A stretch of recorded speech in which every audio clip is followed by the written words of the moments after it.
According to Reuters 4 days ago, Ghana's government is working on a new policy to buy oil products with gold rather than with U.S. dollar reserves. And using gold would prevent the exchange rate from directly impacting fuel or utility prices, as domestic sellers would no longer need foreign exchange to import oil. In other words, it's also putting a lot of pressure on their currency because they have to sell their currency to buy U.S. dollars than to buy oil. And this would be a way to circumvent the Petro reserve system. This would also put less strain on their own national currency. You're going to see more and more and more countries start to move away from the dollar. And this is just one example of it. Whether they're immediately joining BRICS or not, the thrust away from settlement in dollars, I think, is something you're going to see a lot, because this strong dollar is putting a tremendous amount of pressure on these developed nations where they have to sell their currency at a massive discount to the dollar to buy dollars, to buy oil, and to pay off dollar-denominated debts. It's a big problem, and it's one that I think countries are scurrying to find a solution to. We can look to India. You know, we talk about all of these countries and their massive imports of precious metals. We found the July numbers for India that just came out, and during the month of July, they imported 71.1 tons of gold, or 2.29 million ounces, plus a whopping 1,750.2 tons of silver, or 56.27 million troy ounces of silver. And it's just a hair behind their record imports. And, you know, you're talking this going on every single month. In September, they imported somewhere in the neighborhood of 40 million ounces of silver. They're continuing to import massive amounts. And as we get these updated monthly statistics, the numbers just keep on growing. When we see all of the distributions or deliveries off of COMEX, you wonder where it's going. You don't have to look any further than the import numbers that we're seeing in India. One of the things that we've talked about a little bit was about Xi going to Saudi Arabia. And rumor is that he is indeed going to make the trip to Saudi Arabia. And undoubtedly, this is to seal the deal, my opinion, of a BRICS alliance with Saudi Arabia. We've already been told by the president of South Africa and by the Crown Prince himself that indeed this is going to happen, that they are going to join BRICS. Seeing Xi Jinping go to Saudi Arabia would be I think at that point it will signal the end of the petrodollar, or at least that the end of it is rapidly approaching, and a new BRICS-backed reserve currency will rise from the ashes, I think, very, very soon. So as far as BRICS is concerned, that's about it. We're seeing more and more things happening every single day, but this week it's a little bit quieter on the BRICS front. One of the things that I wanted to chat about, however, was this topic of a gold revaluation. And I don't know if you've heard much about that lately. There have been a lot of people talking about a gold revaluation lately. And I think part of the reason you're getting a lot of people talking about it, Dunnigan, is that the central banks are holding more gold than any time since 1975. And you're seeing a massive amount of gold being shipped out of the United States, record amount last quarter, over 400 tons. We talked about that last week, of which 2/3 of it, over 280 tons, they don't know exactly who bought it, but they surmise, they being Bloomberg and Reuters and the World Gold Council, surmised it was Brazil, China, Russia, India, South Africa, Saudi Arabia. And as we mentioned last week, where have we heard those names before? Those are the BRICS nations. But one of the things that is interesting is the topic of a gold revaluation account that all these central banks have on their balance sheet. And the gold revaluation account is denominated at the Bretton Woods $35 an ounce price on most of these balance sheets. And so when you talk about all of the gold that these countries have, they're still being valued at $35. I believe the United States values theirs at $42.22 an ounce. But regardless, it is well below the real market price. And the thing about it is that it's in the rules that these countries are not able to use the gold revaluation account on their balance sheet. In other words, they can't offset it with against a liability. They have to basically just leave it alone there, and they can't, even if they were, according to the rules right now, value it at what it really is, at 1,800 plus an ounce or whatnot, they would not be able to offset it or use it on their balance sheet for whatever reason in this revaluation account. But it's interesting, what sparked all of this was the governor of the Dutch central bank recently stated on a TV interview in the EU, talking about the gold revaluation account that the Dutch have. And he basically said, look, this account ensures the solvency of the central bank. And it basically said that they would like to be able to revalue that gold at some point if they had to make their balance sheet whole against all of the losses that they've faced with rising interest rates. A lot of these governments have purchased bonds over the last several years. That's what all of these governments have been doing, and the U.S. Is no exception to that. And as rates have risen, it is putting tremendous strain on their balance sheets. So saying that, hey, we have all of this gold here sitting at a certain price is something worth thinking about. Now, when you take it a couple steps further, we notice over the last few years, the countries that we've talked about on your show here, Germany, the Netherlands, Hungary, Poland, Turkey, Austria, the Czech Republic, what did they do? They all repatriated their gold from the New York Fed and from the Bank of England.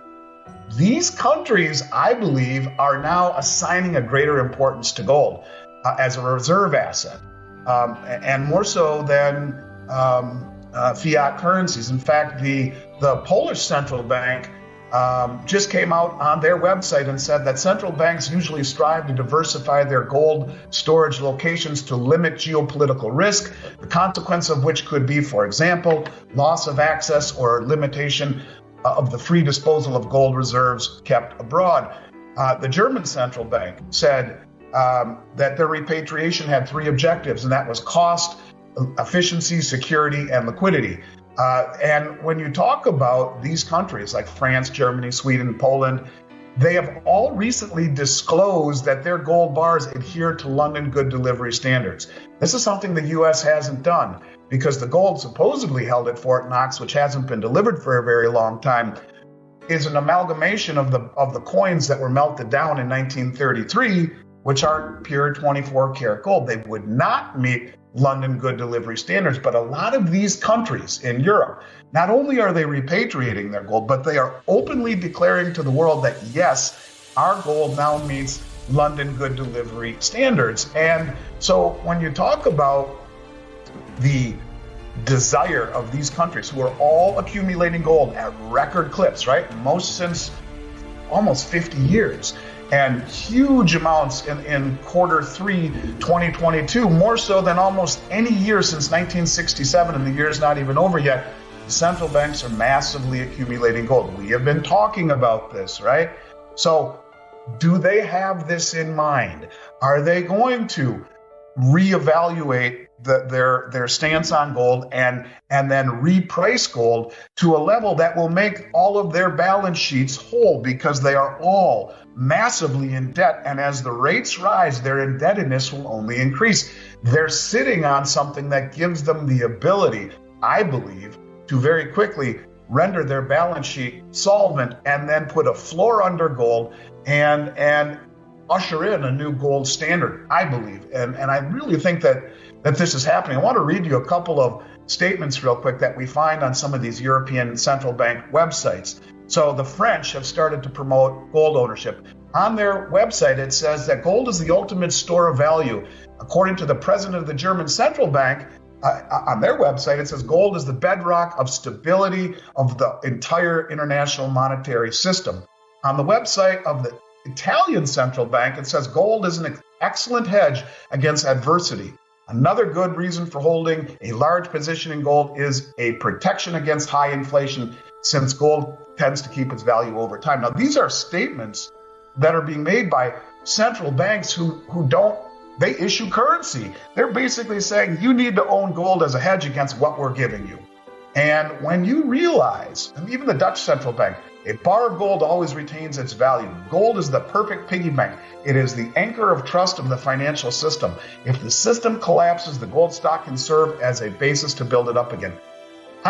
You're finding these things on the websites of these European central banks.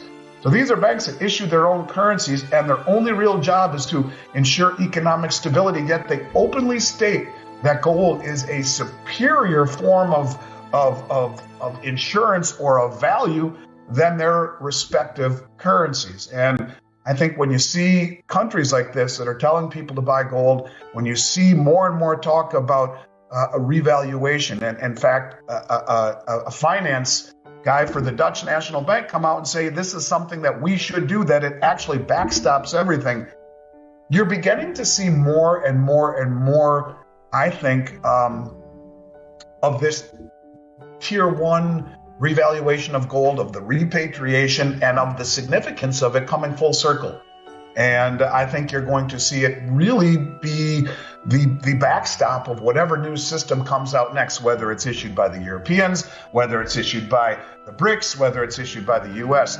It has to be tethered to something. And this is why all of the central banks, not just the big ones, but the little ones, the emerging markets, all of them are massively accumulating gold. Now, one other thing that I just want to mention in this respect is that, it seems to me that these banks are alluding to a new monetary system based on gold. But one of the things that, if you listen closely, you hear a lot of talk about redistribution of gold assets. In other words, why is the U.S. selling gold, or why are these countries selling gold? Because they are redistributing it to all of the countries so that they all have a certain amount of gold relative to their GDP. That's kind of what the rumor is. Enabling them to then take part of a new system. They have to have enough gold relative to GDP to take part in the new system. And whether it's because it's tier one, whether it's because they want to join the BRICS, whatever the reason is, I can tell you that the amount of gold that is being purchased by the central banks is eye-popping. And if it weren't for the suppression of gold and silver on the COMEX market, which is maybe at part of their own bidding, enable for them to accumulate this stuff on the cheap without arousing suspicion and being crowded out of their own trade, something is happening where you can not only see the massive accumulation, which we've been talking about since 2017, the reclassification since 2019, but now you're seeing the rumblings of a revaluation.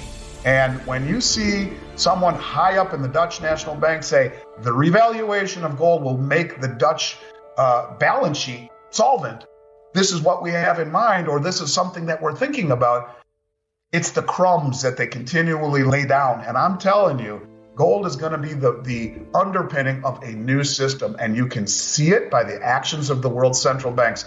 Because, Dunnigan, if value was any bit indicative of price, then why the hell are the central banks doing what they're doing? Why are they copiously accumulating metal? So it's something I wanted to talk about. We haven't talked too much about this particular topic, but I think put your ear to the tracks. You're going to start to hear more and more and more about a gold revaluation and massive central bank acquisition, the most in over 50 years, that this is something that I think is worth talking about now.